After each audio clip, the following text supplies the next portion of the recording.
மண்ணுக்குள்ளே பிறந்ததால் வாசங்களாய் பேசுகிறார். வெண்ணிலவில் வளர்ந்ததால் வெளிச்சம் கோடி வீசுகிறார். மங்கையின் கன்னத்தில் மஞ்சளின் வண்ணங்கள் வந்தது எப்படியோ, மாலையின் வெயிலும் காலையும் வெயிலும் சேர்ந்ததால் இப்படியோ.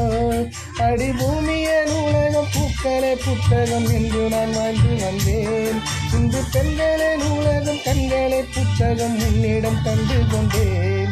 அடி பிரிய சகி சொல்லிவிடவா, அந்த நிலவை எடுத்து கவரி வீசவா, எந்த இதயம் கொடுத்து இதயம் வாங்கவா.